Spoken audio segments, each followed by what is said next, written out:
ನಮಸ್ಕಾರ. ಇವತ್ತು ನಮ್ಮ ಹಸು ನೋಡಿ ಬಾವ ಆಗ್ಬಿಟ್ಟೈತೆ, ಮುಟ್ಟಿಸ್ತಾ ಇಲ್ಲ. ಜಾಸ್ತಿ ಏನು ಗಟ್ಟಿ ಇಲ್ಲ, ವರ್ಷೆ ಮೆಕ್ಕೆ ಇದೆ. ಇಲ್ಲಾಂದರೆ ಗಟ್ಟಿ ಇರೋ ಜಾಸ್ತಿ ಡಾಕ್ಟ್ರಿಗೆ ತೋರಿಸ್ಬೇಕಾಗ್ತೈತೆ. ಅಷ್ಟೇನು ಗಟ್ಟಿ ಇಲ್ಲ, ಹಾಲು ಕೂಡ ಕೆಟ್ಟಿಲ್ಲ, ಬರೀ ಊತ ಒಂದಿದೆ, ಬಾವಾಗಿದೆ. ಅದಕ್ಕೋಸ್ಕರ ಆ ಊತ ಕಡಿಮೆ ಆಗೋದಕ್ಕೆ ಮತ್ತು ಪೇಯ್ನಿಗೆ ಇಂಫ್ಲಾಮಿನ್ ಕ್ರೀಮ್ ಹಚ್ತಾ ಇದ್ದೀನಿ, ಹಿಮಾಲಯ ಇಂಫ್ಲಾಮಿನ್ ಕ್ರೀಮು.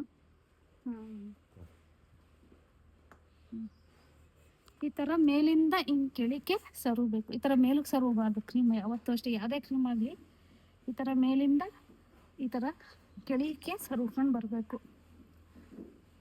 ಇದು ಪೇಯ್ನು ಮತ್ತು ಊತ ಕಡಿಮೆ ಆಗೋದಕ್ಕೆ. ಅಷ್ಟೇನು ಗಟ್ಟಿ ಇಲ್ಲ, ಗಟ್ಟಿ ಇದ್ದರೆ ಡಾಕ್ಟ್ರಿಗೆ ತೋರಿಸ್ಬೇಕಾಗ್ತೈತೆ, ಡಾಕ್ಟ್ರ್ ತೊಟ್ಟಿಗೆ ಮೆಡಿಸನ್ ಹಾಕ್ತಾರೆ. ನಮ್ಮದೇನಷ್ಟು ಗಟ್ಟಿಯಾಗಿಲ್ಲ, ಸ್ವಲ್ಪ ಊತ ಬಂದಿದೆ ಅಷ್ಟೇ. ಅದಕ್ಕೋಸ್ಕರ ಕ್ರೀಮ್ ಹಚ್ತಾ ಇದ್ದೀನಿ. ಇಷ್ಟಿದ್ರೆ ಈ ಕ್ರೀಮಲ್ಲೇ ಕಡಿಮೆ ಆಗ್ಬಿಡುತ್ತೆ, ಜಾಸ್ತಿ ಗಟ್ಟಿ ಇದ್ದರೆ ಡಾಕ್ಟ್ರಿಗೆ ತೋರಿಸ್ಬೇಕಾಗ್ತೈತೆ. ಈ ಥರ ಮೇಲಿಂದ ಹಿಂಗೆ ಸರ್ಕೊಬೇಕು. ಕ್ರೀಮು ಯಾವುದೇ ಕ್ರೀಮ್ ಆಗಲಿ ಮೇಲಿಂದ ಥರ ಇದು ಮಾಡ್ಕೊಂಡು ಹಿಂಗೆ ಹಚ್ಕೊಬೇಕು. ಯಾವತ್ತೂ ಅಷ್ಟೇ ಈ ಥರ ಕ್ರೀಮ್ ಹಿಂಗೆ ಸರಬೇಡಿ, ಹಿಂಗೆ ಸರ್ಕೊಬೇಕು ಕ್ರೀಮ್ ಹಚ್ಬೇಕಾದ್ರೆ.